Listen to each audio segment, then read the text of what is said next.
Om Sthapakaya cha dharmasya sarvadharmaswarupine avatara varisthaya Ramakrishnaya te namaha.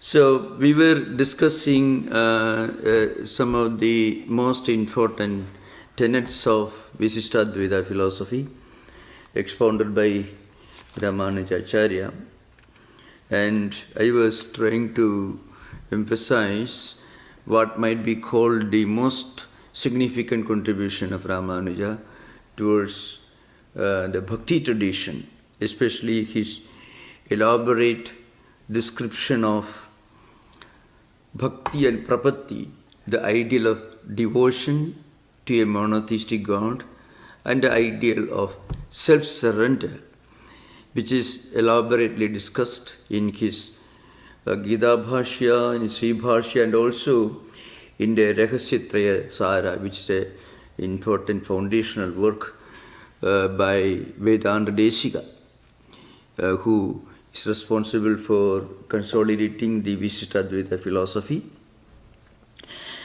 And we already discussed these 6 principles which constitute what we call Sharanagati Tattva, which again is mentioned in many other important works. Now, after this, I want to discuss something very important, that is the ideal of Karma Yoga in the Ramanuja system. And this is very important. So, what should be the attitude of a devotee towards his daily obligations, duties, responsibilities, and so on? And Ramanuja has elaborated this in his commentary on the Bhagavad Gita, and also this can be found very elaborately discussed in the sub-commentary and the gloss on the Gita Bhashya written by Vedanta Desika. It's called Tatparya Chandrika. So this is also very, very important. So, for example, Ramanuja says, just to quote one important thing, there's an important verse in the Bhagavad Gita, 5th chapter, 10th verse. Brahmanyadhaya karmani sangam tektva karotyeha lipyade nasapapena patmapatramivambasa. All these are very, very important verses for the Vishishtadvaita philosophers. On the one hand, this verse tells you those who have dedicated all their duties, all their activities, not only work in terms of physical activities, but also the verbal activities, whatever they speak, whatever they do with their senses, those who dedicate all this to the feet of the Lord. Now, again, as I mentioned, many of these ideas can be clearly found in the writings of the Christian mystics, who also talk about doing everything in the name of Jesus, in the name of Christ. So it's very interesting, But of course, you have to remember, these ideas are taken from Bhagavad Gita, which is a very ancient work, practically belonging to the middle of the 3rd millennium BC. So, and then what happens? So anyone who dedicates his whole life, all his activities, as offering a flower at the feet of the Lord, they will remain unaffected by whatever they do. So normally, when we do some work, it will have some effect on our mind. Sometimes the result may not be up to our expectation, then we will be sad, we will be disappointed. If the results are beyond our expectation, then sometimes we will be overjoyed. So somehow, whatever we do will somehow affect, they will have their impact on our life, our mind. Now, Ramanuja says, those who do everything as an offering to the Lord without thinking of the results, which should be done with all care and attention, still without any idea of any motive, any kind of selfish motive. They remain unaffected. I mean, they will not have any anxiety, any worry, any anguish as to what will be the result of their work. And the well-known example in the Gita is Patmapatram iva ambasa, means just a leaf, maybe a flower or leaf of this lotus leaf. If though it grows, lotus grows in water, it remains unaffected. The leaf, if you look at the leaf, it's right in the middle of the lake, but then there is not a drop of water on the leaf of the lotus. So it remains totally unaffected. There is not one drop of water on the lotus leaf, though it is growing in the middle of a lake. Like that, we will be living in this world, but we will not be worldly minded. We will not be affected by worldliness. So this is a very important statement it says. And saha prakriti samsrishtadaya vartamano api prakrtyatma abhiman rupena bandhahetuna papena nalipyade. That is Ramanuja's commentary. That means the only way to destroy the bondage of avidya or ignorance or attachment to material things is to perform our actions without any desire for the fruits, for the results of our actions. But then technically it is not possible for anyone to keep doing things without any thought of the results. It's impossible. When we do something, we naturally will have some expectations. We may not have any selfish expectations, but we may have some noble expectations. It should be useful to others. It should be beneficial to others. So that expectation sometimes may sometimes degenerate into selfish desire. So Ramanuja says, in his commentary, he says, Saha prakriti samsrishtadaya vartamanopi. So just like, it is whatever we are doing, when we do something in this world, somehow we get connected to this material world. Prakriti samsrishtha means some connection in the material world. But still, prakrtyatma abhiman rupena bandhuheduna papena na lipyade. We remain unaffected by what? By the essence of egoism. I am doing this. Because when we do things with a strong conviction that I am doing this, we are doing this, naturally there will be some anxiety or worry or something. Well, I need a result.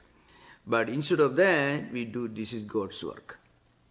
Everything, not only the results of actions, but actions themselves are offered to the Lord.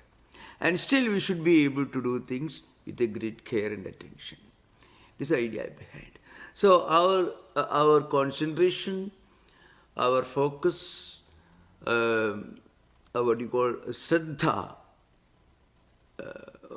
in what we are doing, that guarantees a good result. At the same time, in case the results are not our expectations, are not up to our expectations, we won't be affected, we won't be disappointed, and if it is beyond our expectations, we will not be overjoyed. So it is possible to remain free from disappointment when the results are not up to the expectation. We will be able to remain unaffected by anxiety, disappointment, or depression only when we remain unaffected when the results are beyond expectations. This is not always possible. We can maybe, or sometimes we can remain unaffected by disappointment if the results are not there. But then it is very difficult to remain unaffected, very difficult to restrain ourselves. To restrain ourselves when the results are beyond our expectations, because then we get overjoyed. So, but whatever may be the way we react to the results of our work, it can create bondage. So it becomes bandha hetu. That's what Ramanuja says. So bandha hetuna papena prakrityabhiman rupena. This feeling of, I am doing this. And this is actually the result of our connection, being connected to the material world. Then that is actually the cause of bondage. And how does this bondage work? That's another important thing. How does this bondage actually operate? So according to Ramanuja philosophers, if we are affected by the result of our work, whatever may be the result, we will continue rotating along this wheel of samsara. If we have if you do something wonderful and the results are beyond expectations or up to the expectations, we may be overjoyed. That also can be bondage, but then, that's because we may have desire to continue doing things even if there is no need, because that action produces happiness, enjoyment and bondage. Again, when we do certain things and the results are negative, unpleasant results, unhappy results, then we may have a tendency to avoid doing that because it produced unhappy result. So that tendency to avoid our duty, something that falls upon our responsibilities, because sometime in the past it produced unhappy result. That shirking our work, avoiding our work also is a sign of bondage. So a devotee will be naturally, spontaneously, inherently free from bondage, and he continues doing his duties without looking for the results. So this is the commentary is very interesting. Again he says, Jnanagatva subhavasya mama karma mulendriya prana sambandha kradamisha idrisam kartrutvam na sarupa prayuktamiti manyate ityartha. So it says, it doesn't matter even if we think that the results are have a terrible bondage, but if we don't think about the results as our result, as something that we have to suffer and enjoy, it is for the Lord. Everything we do, and we end everything. So that kind of attributing to the Lord kartrutva means the act of doership, and also the responsibility for the results, bhoktrutva and kartrutva. If we entirely devote to the Lord, to God, then we will remain unaffected. This is how explained. So Karma Yoga has got an important place in Ramanuja's system. It's an important thing. Of course, there's a difference for a bhakta and also for a prapanna. Prapanna is a person who has performed prapatti, and bhakta is a person who is following the path of devotion. So prapatti and bhakti. Prapatti is total self-surrender, and bhakti is practicing devotion as a spiritual means, as a spiritual discipline. So in both cases, we will be doing our duty. So a devotee will be naturally be doing his duties and responsibilities. Again, there is another important verse. Of course, the Gita Bhashya is an important work in Ramanuja's system, including the Talpati Chandrika. Sub-commentary by Vedanta Deshika. Yukta karma phalam tyaktva shanti mapnodi naishtikim ayukta kama karena phale sakto nibadhyate. So, yukta karma phalam tyaktva shanti mapnodi naishtikim. Yukta means a yogi who is practicing karma yoga. Karma phalam tyaktva, he gives up the result of his actions. So giving up here means mentally he detaches himself from everything he does. Mentally. For a person who has practiced self-surrender, this becomes very natural. So somebody who has surrendered himself to the Lord, this becomes very natural. And somebody, for a devotee who is practicing this as a discipline, it needs some effort. That's why. Yukta karma phalam tyaktva shanti mapnodi naishtikim. So naishtikim shanti mapnodi. He attains the unique kind of inner peace, happiness and tranquility.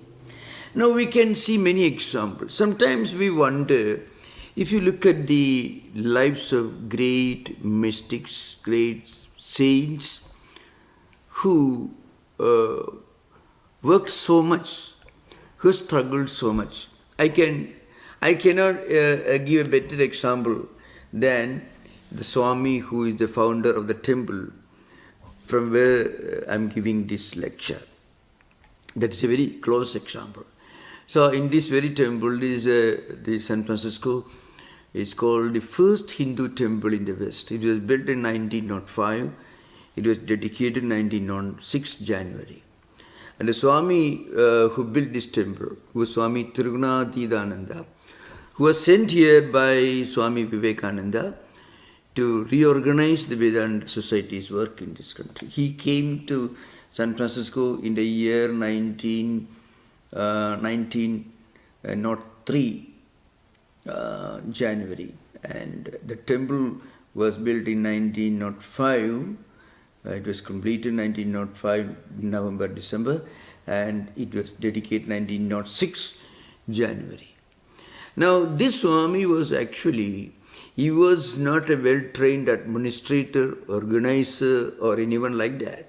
Before coming over here, he was wandering all over the Himalayas, in Tibet and other places, with an average monk mendicant of those times, wearing some rags, Garua clothes, all that. And Vivekananda asked him to come over here. After coming over here, there was a complete transformation. He became an extraordinary organizer, a builder, a man of great organizational skill, tenacity, and extraordinary ability to build up institutions, extraordinary organizational skills, the Swami Tattwamayananda. And he used to work so hard. And he built this temple, reorganized the Vedanta Society, started a press, gave lectures all over the place, built some retreat centers elsewhere. And all this he did within about 13 years and passed away. Now one may ask this question. It doesn't happen in our material life. See, when you bring, let's say, a big CEO to the Bay Area in the 21st century, we make sure the person received a formal training, education, he has a lot of experience in the work that he is supposed to do here. But in this case, there was a total vacuum. So far as organizational training was concerned, the Swami had zero professional training or experience. He was a mendicant. But after coming here, he underwent a complete transformation. He was given a divine commission by his brother disciple Vivekananda, and he accomplished the great things. How could he do that? And this example you find not only here in the case of Swami Tattwamayananda, other direct disciples of Sri Ramakrishna, and of course other innumerable men and women belonging to different traditions, the Christian tradition, Jewish tradition, Buddhist tradition, you find people who did great work, marvelous work.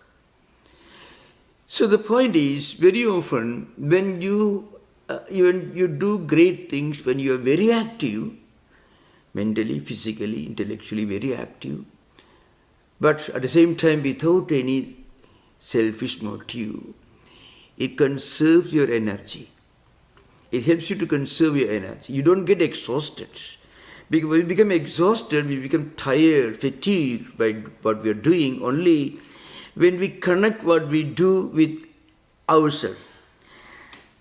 And that is called, that Ramanuja says, Pragrityatmabhimana rupena bandhuheduna papena lipyate. So, this connecting what we are doing with our own personality or identifying what we are doing with ourselves is called egotism. And that egoism creates lots of fatigue and exhaustion. It makes us tired. On the other hand, if we go on doing things without thinking too much about, I have done this. When we work for 10 hours, 15 hours a day, and then when we tell ourselves, I've worked for 15 hours, immediately we get tired and exhausted. It's an important thing. When we identify this 15 hours of, so not years, 15 hours of hard work. Every day if you go on working 10 or 15 hours, and then we identify these 15 hours of work with our own personality, at that time we get fatigued and tired and exhausted. But suppose we will, I have not done anything, I have done everything in the name of the Lord. So we feel less tired, less exhausted. The body system certainly will go through the changes because human body has its limitations. But your mind is never fatigued or tired. So that's why Gita says, Shantim apnodi naishtikim. So, why? Because yukta karma phalam tyaktva. So, a yogi, a karma yogi, he mentally renounces, gives up the results of what he is doing, and then continuously is doing his work. Then what happens is, Shanti mapnodi. He goes on working hard, and he will continue enjoying this infinite inner peace, then tranquility. That is Shanti. So you go on working hard and go on enjoying a tremendous inner peace and tranquility. That's what Ramanuja says, Pragritya atmabhimana rupena bandhuhedina papena lipyate. When we don't identify ourselves with the work we are doing or with the results of the work we are doing, what happens is we remain unaffected by the results of the actions. Just like a lotus leaf living in the middle of a lake remains unaffected. It remains dry all the time because the water drops don't stay on the surface of the lotus leaf. Like that, our mind never remains affected. I mean, fatigue and tiredness or exhaustion will not happen. That's why Gita says, Yukta karma bhalam tyaktva shanti mahapnodi naishtikim. Ayukta kama karena phale sakto nipaddhiti. Ayukta means a person who is not practicing this karma yoga. He goes on working, and every work he identifies with every bit of work he is doing. All the time he is anxious and worried and is complaining again about the heavy load of work he is doing. And that person, he gets affected, he gets bound, kamakarena, because of his strong desire. I want to I have to see this result. I want to enjoy the result. So he identifies himself as the enjoyer of the results of the work he is doing, and also as the doer of the work that he is doing. Because he is not a yogi. He is not practicing karma yoga. So that's why Ramanuja says something very, very, very famous statement he makes. Ataha phalasangarehitaha indriya akarena parinitayam prakrito karmani sanyasya atmano bandhamochanayaiva karmani kurveda ityuktam bhavati. Therefore, Ramanuja says, devotees, spiritual aspirants should go on doing his work, their duty, phalasanga rehitaha, without any desire, any attachment. Not desire here, sangha means attachment. Attachment is always due to desire. And that attachment is in the form of extreme anguish. Well, what will happen? I have done this. Am I going to succeed? If I don't succeed, what's the use of doing this? I may have to suffer. It's a big problem. So all these worries and tensions happen. And that is how this attachment becomes a bondage. Indriyakarena parinatayam pragudo karmani sanyasya atmano bandhamochanayaiva karmani kurvedatyartha. Therefore, every spiritual seeker should do everything, all his duties, all the work and responsibilities without any sense of motive. So Ramanuja also has built up a very elaborate principle of karma yoga. The difference is simple. In Shankaracharya's system, in Advaita system, if we practice this karma yoga, that will clean up our mind. Then our mind will remain clean and clear. It cleanses the mind. And when that is called Chitta Shuddhi, when there is zero desire in the mind, at the same time we are doing our duties and performing responsibilities properly, what happens is our mind becomes pure. And when the mind becomes pure, that mind becomes a fit instrument for attaining Jiva Brahmaikyam, attaining the highest spiritual liberation, moksha. Karmanishtayaha chitta shuddhidvarena purushartha heduttam na swadandrena jnana nisthadu swadandrena purushartha heduhu anyan apeksha. That is Shankaracharya himself says more or less while discussing this karma yoga. So karma yoga indirectly takes us to spiritual liberation in Advaita. Because karma nishtha, karma yoga slowly takes us to a high level of mental purity. And a pure mind becomes the right instrument for the highest spiritual liberation and for the highest knowledge and realization. That's what Shankaracharya says. So the only difference is in the Ramanuja system, you are surrendering all your actions and the result to Sriman Vasudeva. The Ramanuja system accepts this monotheistic created God, more like the monotheistic God of Abrahamic religions. It's very similar, Ramanuja system. And whatever you do as an offering to the Lord.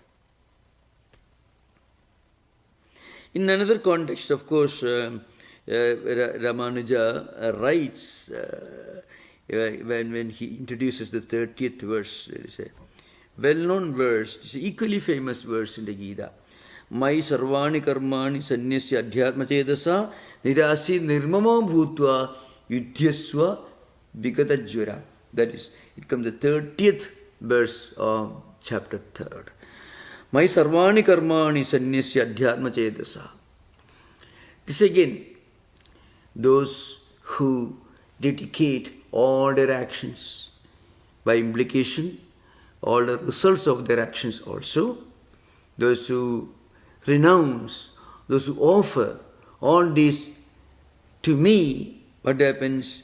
That person is free from any desire and is free from any kind of egoism. And then continuing our duties and responsibilities in this world. So he actually, Ramanuja introduces this verse.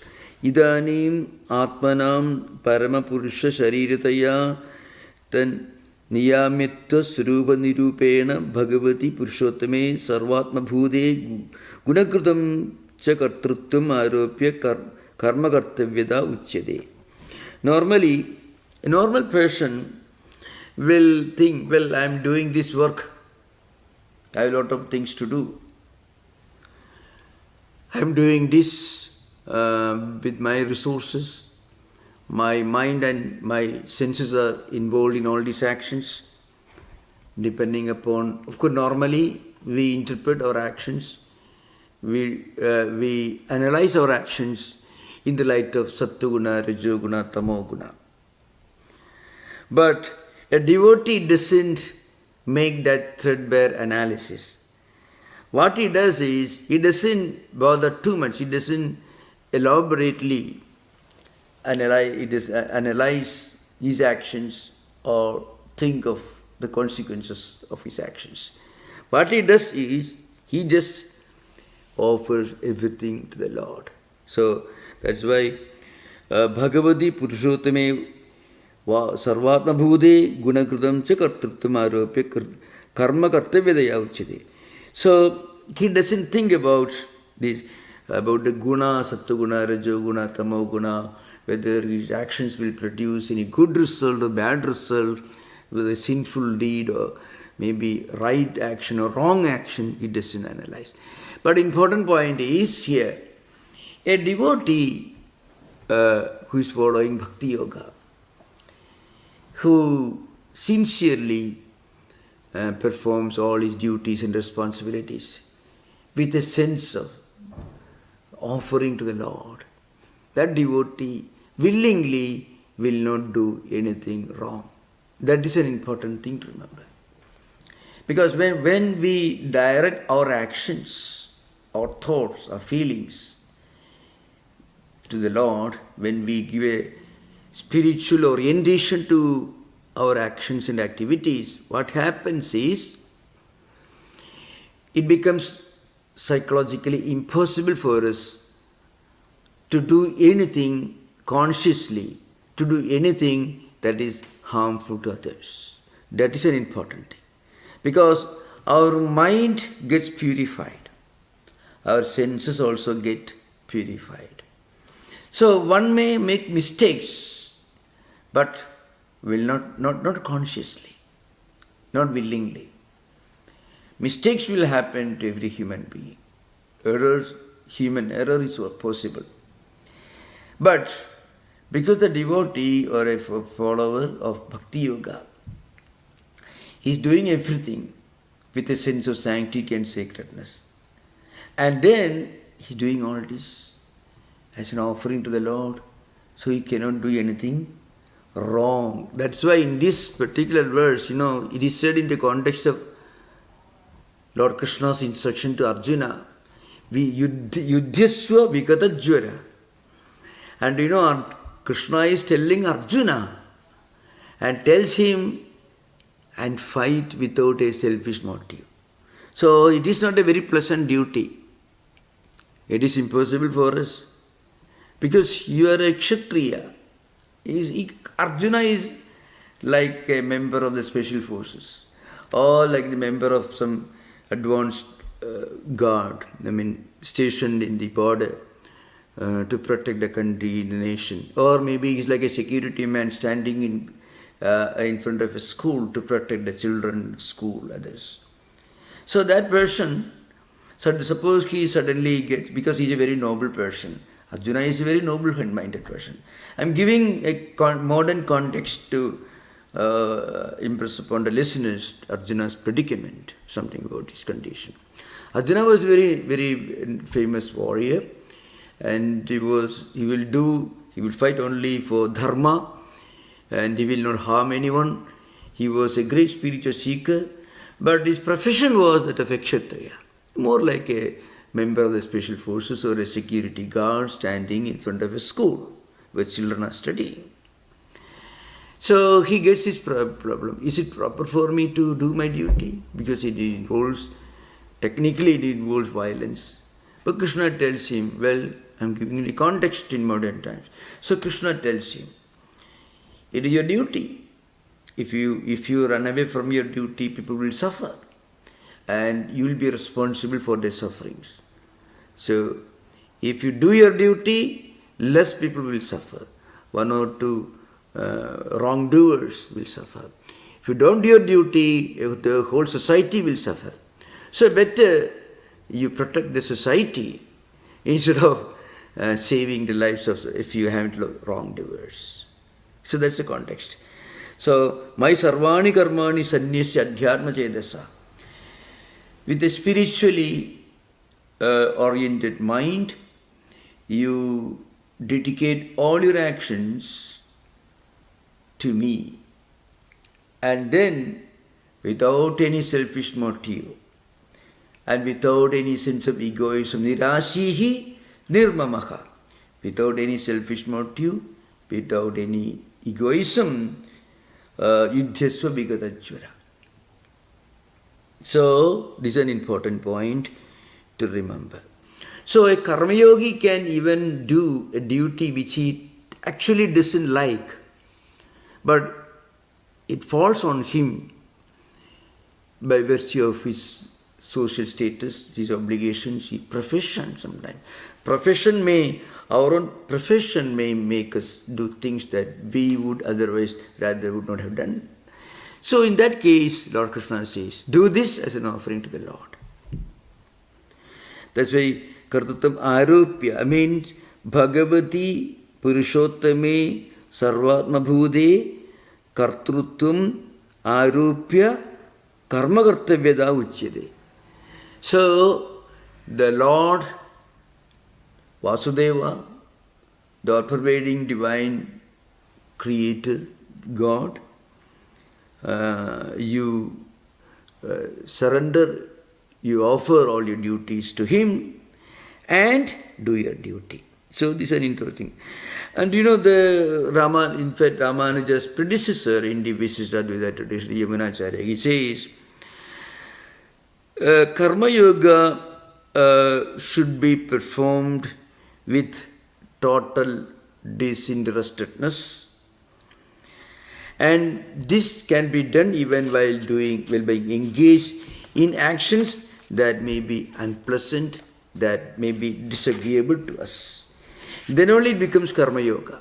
That's an important thing. Yamunacharya implies in some context, he says, see, you can be proud of your performance of karma yoga when you show your quality. What is the quality? Absence of desire, and again absence of egoism. You have no selfish motive and you don't identify yourself as I'm doing this. So without a sense of egoism of identifying ourselves with our action and without any selfish desire. When you do a duty which you would rather avoid, but because of your position in society, your professional status, you cannot avoid, then only you actually show your quality as a karma yogi. That's why yudhyasva vigatacchura. And then what we should do? We should eventually trace this kartrutva. The doership, the agency of action. That kartrutva should be offered to the Lord. I am not doing anything for myself, I am doing for the Lord. That's why. And then he should not have any desire for the bhoktrutva, for enjoying the results. So if he continues his karma yoga practice like that, eventually it will make him a yogi, it will make him an ideal prapanna. For a devotee, this should be practiced as a means, sadhana, as a means, as a discipline. For a prapanna, for somebody who has surrendered himself to the Lord, this becomes natural. So, now when I was talking about the great Swami who came to San Francisco and built this whole temple, from where we are giving this lecture, he was a prapanna. He had dedicated his life, his actions, the results of his action completely to Sri Ramakrishna, his teacher. So he went on working, but he was never tired. Because he was not tired because he did not identify himself with what he was doing. Actually, he did a landmark work in this city. He built the first Hindu temple in the West. Just outside Asian continent is the first Hindu temple that is built. In the Ramakrishna order itself, it is the first regular temple structure. I mean, there was shrines before this, but regular temple structure was built here. By a person, by a monk who was not a professionally trained engineer or a management expert. He was wandering in Tibet and other places, Himalayas. If you see his picture with long beard, with some rags he's wearing, he's a great scholar, great mystic, traveling all over the Himalayan mountain ranges. And suddenly he was sent here by Vivekananda, and that transformed him completely. You can imagine. So why? Because he was a prapanna. And he didn't feel tired. Because he didn't think he was doing anything. Also, he would not have felt any problem if he had not succeeded in doing what he wanted to do. So that is the greatness. So I have to emphasize the difference. In Ramanuja system, two paths, one leading to the other. Bhakti is devotion leading to prapatti, self-surrender. This is a normal path. When you are a devotee, you do this as a discipline. You slowly try to become less and less self-oriented. Every time, when we are not successful in the work we are doing, anguish, anxiety, and worry, thought will come. It's God's work. That's all. So we should be able to tell our own mind to keep quiet. It's not your work, it's God's work. Then mind keeps quiet. This will have to be done repeatedly. And you often find in the lives of this great Swami, Swami Tattwamayananda. The temple was built already, it was functioning, but he had taken a loan, $8,000.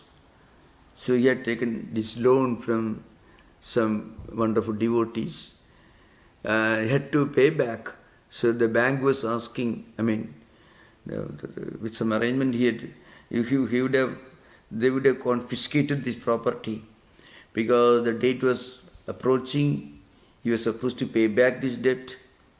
And then the next day was the last day. And he was anguished, he was worried.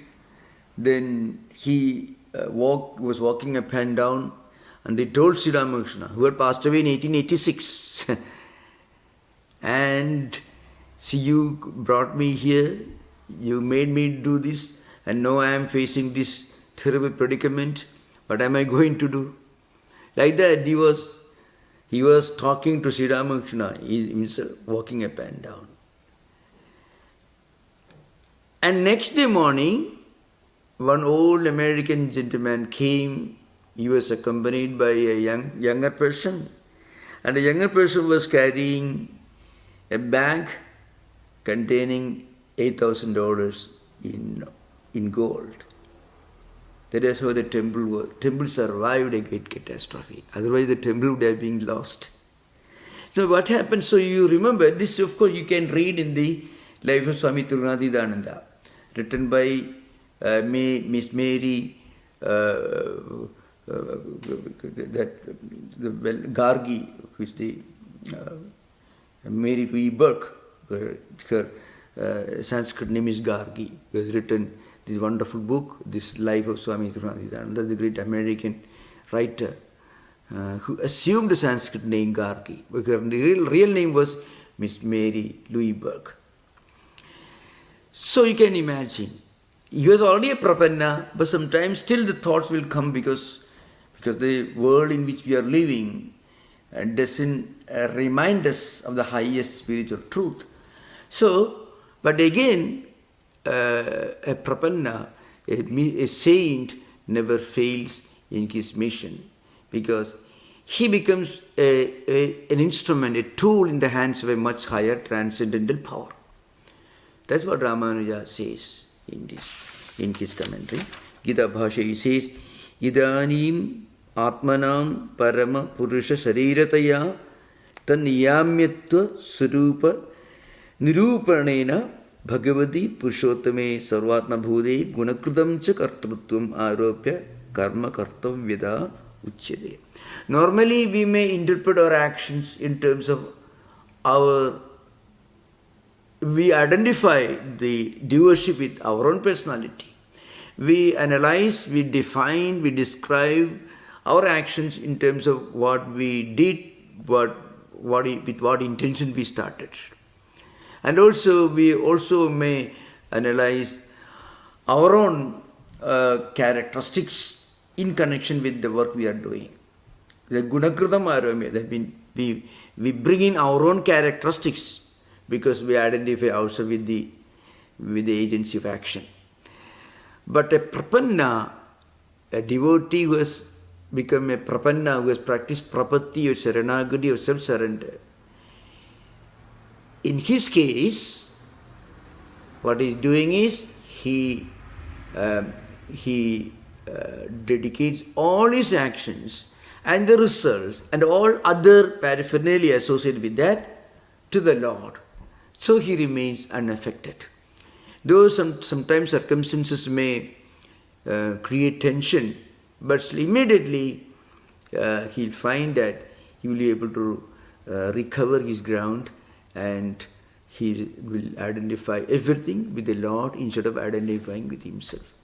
So Ramanuja's Gita Bhasha is a wonderful statement, especially when you have to understand his Karma Yoga ideal, teachings related to Karma Yoga. Some of these words are very important. You can have interaction. You are most welcome to ask questions. Namaskar. Thank you. Swami, I have a question about the giving up of the fruits. Yeah. It seems that if one, let's say, is the head of a household, the head of a family, one has a duty to the work, like, and as a duty to the work, let's say making violins, that do a good job for the Lord, but doesn't also have the duty to bring home money for the family? Oh, yeah. So one needs to be attached to the results in a sense, because one needs to make sure they're sold and they get money. And so how would one practice? Thank you for the very important question, very relevant. Really, Ramanuja's commentary on the Gita, Shankaracharya's commentary on the Gita, especially the commentaries on verses related to Karma Yoga ideal, you find, they keep insisting that householders need not and should not practice external renunciation. Householders do not have to practice, should not practice external renunciation. Now, actually, you helped me to emphasize certain vital points of our tradition, the scriptures. And Ramanuja was following all the scriptures. Our scriptures, smrtis, and also some of the, there are some very important works on dharma shastras and smrtis. which elaborately describe the Vedic way of life. Householders should never practice renunciation and non-violence, because if they practice renunciation, if they practice asceticism, the entire society will collapse. So householders have to practice only inner renunciation, not external renunciation, but internal renunciation. You should strive to become a billionaire. Why? Because if a good devotee of God, if a person living the life based on dharma, if he becomes rich, society is benefited, community is benefited, nation is benefited, civilization is benefited. And not only that, I can tell you, I can explain this by quoting one very famous statement from Vivekananda. You will understand the force of this statement. Swami Vivekananda, he traveled all over India from 1886 to 1893, the year he started coming to America. 1886, Sri Ramakrishna passed away. From that year to 1893, Swami Vivekananda traveled all over India. In India, because of the influence of Jainism, to a large extent, a terrible misunderstanding had crept into Hindu society. Hindu society is very ancient. So in some place, some certain things, certain values will creep in, and some other place some things. You have to remember, India had almost 800 kingdoms when in 1947, when India got independence. And India and Pakistan together, of course. Today's Indian subcontinent had almost 544 kingdoms. Anyway, they became one union. So just to give an idea of the diversity of India. Now I'm coming to the subject. Swami Vivekananda, when he traveled all over India, there was a terrible misunderstanding among some Orthodox people. The misunderstanding was this: if you are poor, you are spiritual. If you are inactive, you are spiritual. And if you work hard especially in business and many other pursuits, it is opposed to spirituality. Remember, this was a temporary problem that crept into Hindu society, most probably in 18th century. Because in 16th century, actually, English East India Company was registered in London in 1600, at the time of Queen Elizabeth I. At that time, India's share of the world GDP was almost 33%. When India got independence, it was 2.1%. So remember, the next important, the most wealthiest nation was China. India producing, remember, India is producing textiles, many things, golden, many things used to be imported. Actually, the Vasco da Gama went to India to do business. He had a charter given by the King of Spain. He was a Portuguese man, but he came actually with the help of Spanish people.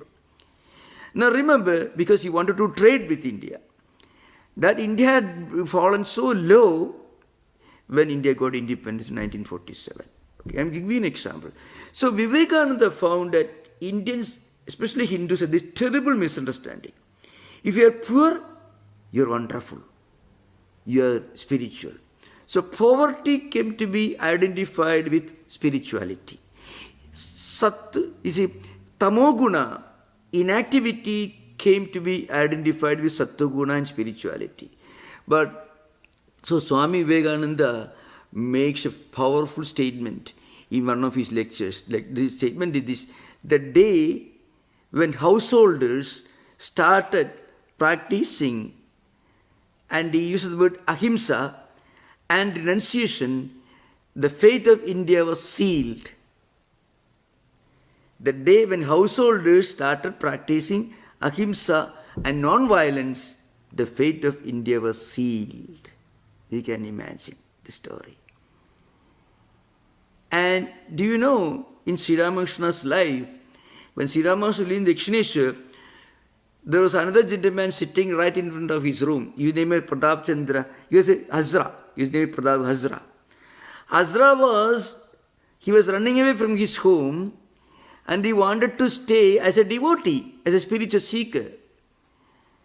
And he had his family in his home.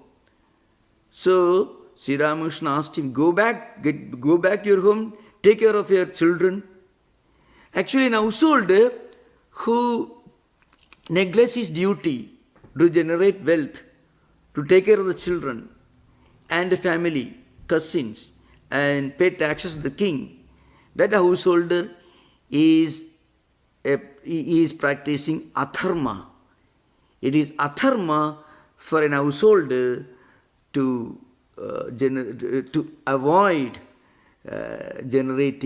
producing wealth, affluence, for taking care of his family, his society, his community. This is the essence of Hinduism. This came to be terribly misunderstood. So today you can, actually, Mahatma Gandhi himself was opposed to industrialization. He believed that cottage industry, if you, in a small village, if you go on to it, but that will not feed the people. Modern agrarian revolution that happened in India and white revolution, that is India became self-sufficient in milk supply. India became self-sufficient in producing grain because of green revolution that helped India to feed 1.4 billion people. So, for an householder, it is a sin to neglect the sacred duty, responsibility of generating wealth in order to take care of his family, his children, his community. An householder should take care of this. It's very, very important. That's why there is a statement in Manusmriti. I am a traditional scholar, so if you prompt me, you get a huge outpouring of great scriptural statements. That is my style. There is a statement in Manusmriti. You know what Manu says? Tasmat trayopyasramino jnanena annena sannudam grihastena ivadharindi tasmat jesthasami grihi. The last state, tasmat jesthasami grihi. Among these four stages of life, that is a student, an householder, a retired person, and a mendicant. 4 stages of Brahmacharya, Sama, Garhastya, Vanaprastha, Sannyas. Among these, the senior one is householder. And the reason is, householder alone generates wealth to make it possible for students to study the Vedas, for mendicants to survive, for the retired people to live in forests so that they can continue their studies. So therefore, householder is the pivot, the central figure in the social structure. And that householder should never practice external renunciation. You may be a trillionaire, but you should practice renunciation internally. It all belongs to God. In fact, but Gandhi also said, in a way, Tolstoy's trusteeship concept. Actually, Tolstoy, and you find Gandhi himself mentions this trusteeship. The whole wealth is, you are a trustee of it, not the owner. It's a great concept. So, an householder should never practice external renunciation, but he should practice internal renunciation. How do you practice internal renunciation? You may be a trillionaire, but in mentally, it all belongs to society. It's not mine. Okay, so this is a very important thing. A monk should not practice. A monk should not practice the disciplines meant for householders. A monk should practice external and internal renunciation both, but a householder should practice only internal renunciation. He should never practice external renunciation. He should generate wealth, but mentally, internally, he'll say it all belongs to society. Gandhi's concept of trusteeship concept comes from there. You can find his Tolstoy form, and also in his writings on civil disobedience, which he actually took from the original concept goes back to Walden. You can find it thorough civil disobedience. Gandhi talks about the trusteeship ideal. It's a grand ideal. If the richest man thinks it all belongs to society. Actually, that concept, surprisingly, you find in utopian socialism. You find Sigmund Freud, Robert Owen. I think so, yeah, utopian socialism. In 1830s, 1820s, 30s, you find. But it became utopia. It's a great ideal. Gandhi followed it. Gandhi talks about it, writes about it. Trusteeship. An householder should generate wealth, but internally he should think it's not mine. But he should not practice external renunciation. A monk should practice both external and internal renunciation. This is the central theme of Hinduism. Okay, thank you for the question. Swami, I have one last, not a question now, but at some point, will you talk about the 4 different stages and when they're appropriate? The householder, the student, the brahmachari, the householder, the vanaprastha, and the sannyasi. At some point, are you going to talk about that? At least right now, I can give a brief description, then later on another occasion. So, during Vedic times, society had these 4 stages of life. Everyone should study the Vedas, should go through the studies, studentship, Brahmacharya Ashrama. And then next stage is householder. He should marry, and he should play different roles in society and family. At that time, he should generate wealth. If an householder neglects his duty and responsibility of generating wealth, that householder is practicing adharma. He is an adharmi, he is the opposite of dharma. And then when he gets too old, at some point he should retire to a forest. Grihasthasu yada pasyed vali palidam atmanaga apatyasya apatyam tadaranyam samasi. That's again Manu.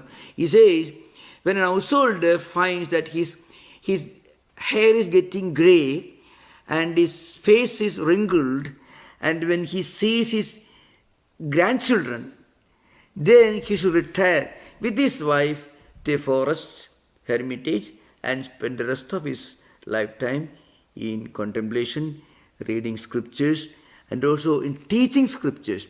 So you find many of the great Vedic seers, Vedic sages mentioned in the Upanishads, they were all householders, they were all retired householders.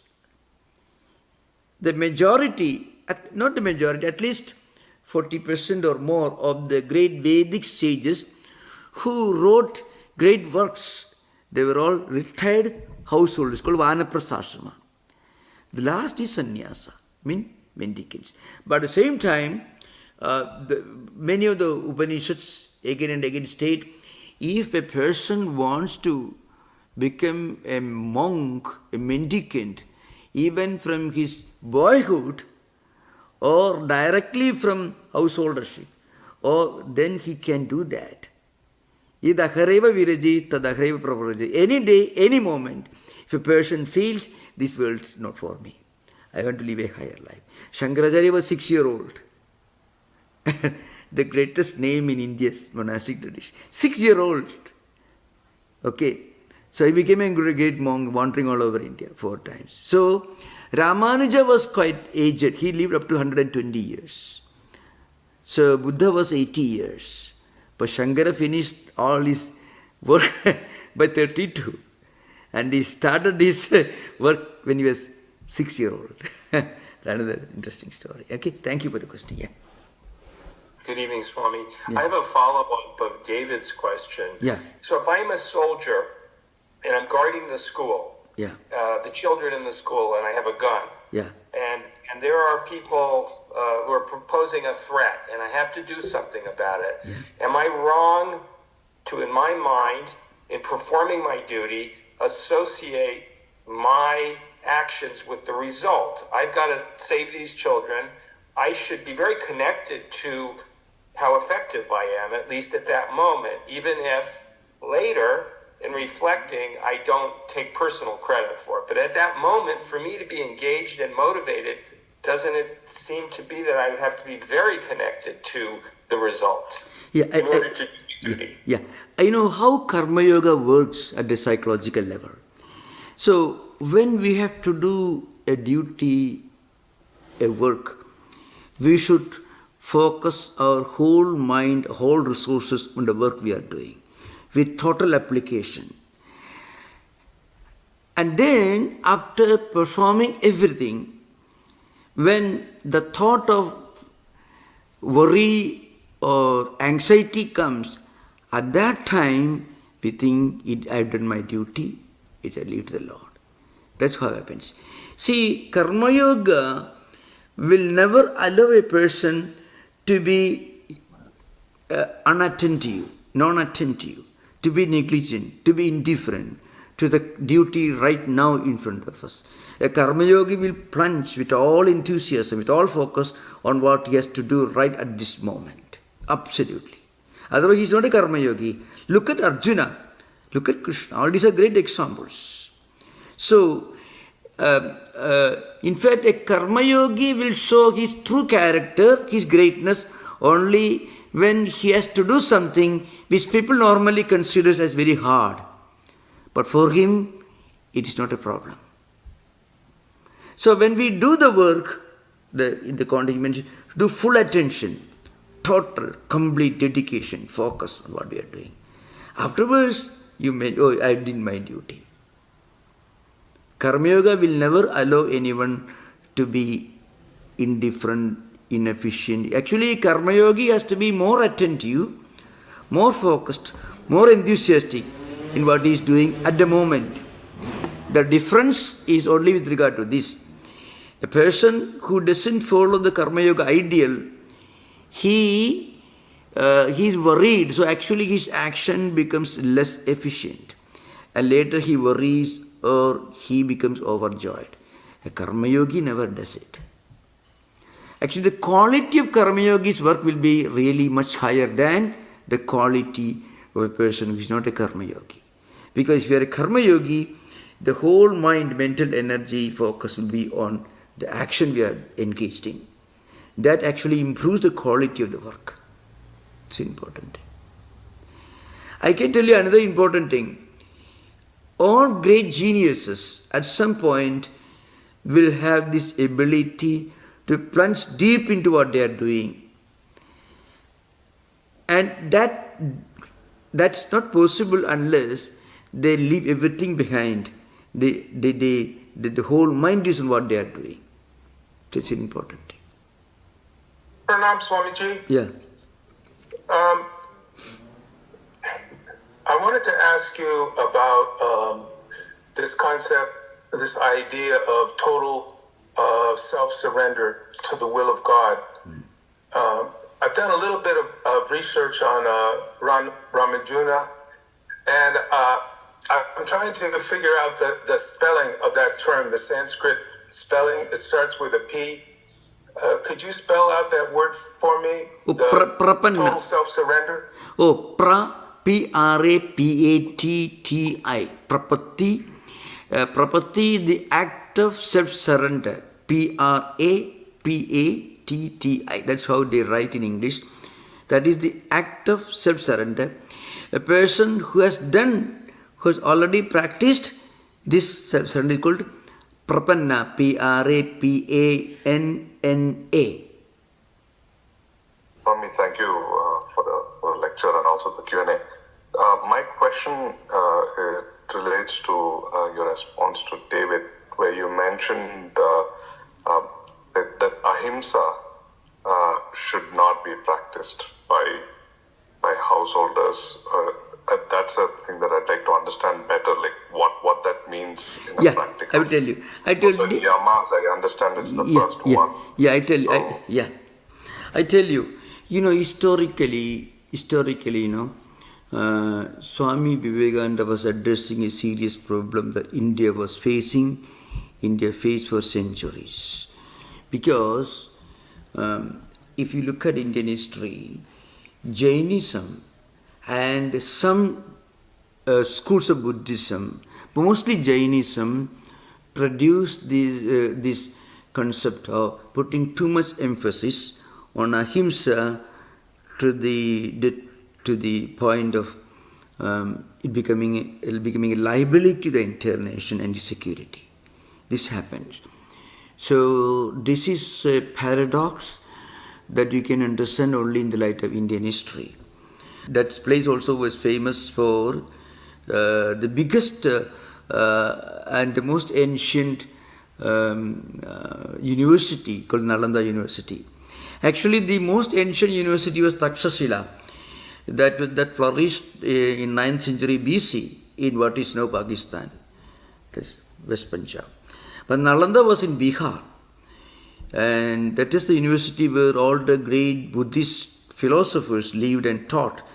The great Buddhist monks who translated the ancient Buddhist books from Pali and Sanskrit were preserved in China, later in Japan for centuries. They were all students of the Nalanda University. This university was attacked by a relatively small band of Muslim invaders at the time of Muhammad Bhaktiar Khilji.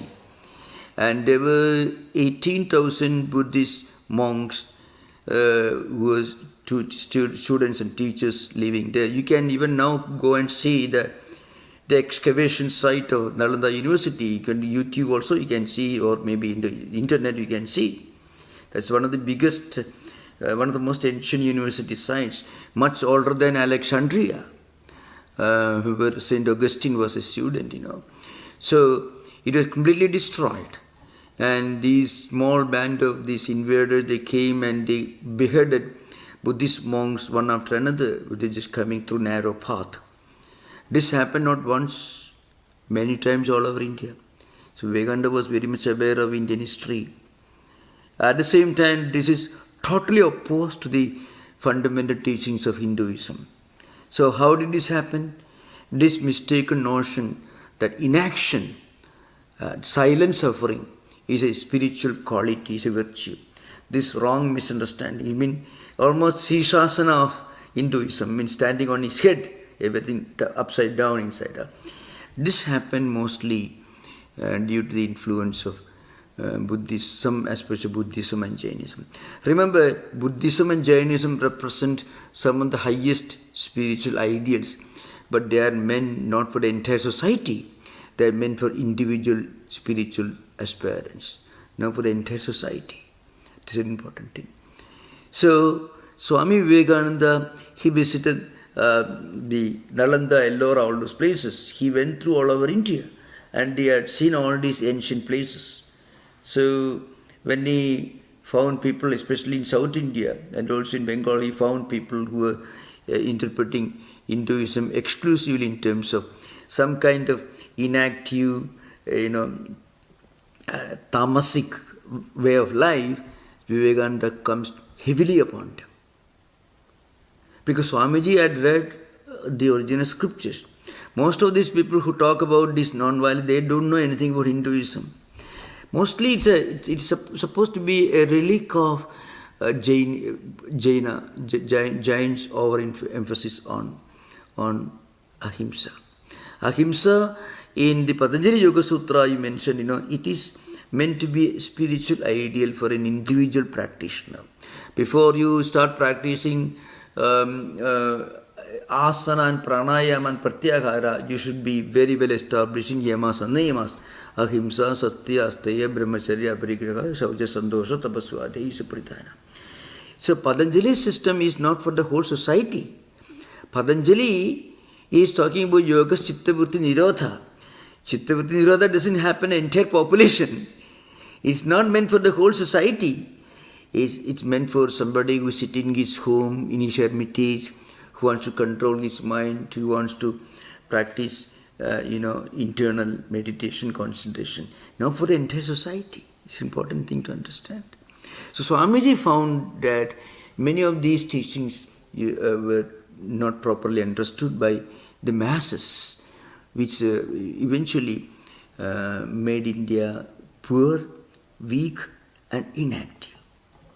So Swamiji was actually solving a social problem, a cultural problem of relatively recent origin. So that's an important thing to remember. Thank you. My question was related to AJ's question. So the Indian national emblem has the saying Satyameva Jayate, which means truth alone triumphs. And that is from the Upanishad. But you're saying the Ahimsa Paramo Dharma, which is another virtue to live by, that does not have Upanishadic sanction. It is more an influence of Jainism or Buddhism. Ahimsa Paramo Dharma comes from Mahabharata, not from the Upanishads. Okay, another point is, in Gita is from Mahabharata. So, our scriptures tell you, Dharmasya tattvam nihidam guhayam mahajano yena gata sapantha. Dharma and ahimsa are abstract topics. How do we define and understand? The only way to understand is to follow the path of the elders, the great sages, the great ones who have lived before us. You follow their footsteps. So, Ahimsa Paramo Dharma is from Mahabharata, is not from the Upanishads. Satyameva Jayate is from the Upanishads. That Satyam sometimes can be protected only if the society is willing to practice action against evil. Otherwise, Satyam, truth, will not survive. Truth is an abstract concept. It can become functional only when people are ready to work to preserve it, to take care of it, to protect it. Otherwise, truth, like a cloud, it may be hot, and it doesn't like that. It becomes a reality only when virtuous men and women are willing to work for preserving it. So it's an important thing to remember. So remember, if you want to know the meaning of Ahimsa, you read Bhagavad Gita. It's the greatest commentary on the Upanishads and Vedas, according to Shankaracharya. What is the greatest commentary on the Upanishads and Vedas? Bhagavad Gita. What did Krishna tell Arjuna? Did he ask him? Arjuna wanted to practice inaction, to run away and sit somewhere in a cave and meditate. Krishna told him, no, you have no right to do that. Why? Because Arjuna was a soldier. Arjuna's duty was to protect the women, the children, and the weak and elderly. That was his duty. And that Arjuna said, oh, let them suffer, I'll go and sit in a cave. Krishna didn't ask. Krishna actually used some strong invectives. Clybium, if we not translate in English. It's an important thing to remember. It's a very, very important statement you should remember. If you want to know what kind of ahimsa Krishna wanted societies to follow, you read the Bhagavad Gita. Thank you for the interesting and very, very relevant questions. I think we have already reached the time. Thank you so much. Om Shanti Shanti Shanti Harihi Om Tat Sat Sri Rama Krishna Arpanamastu.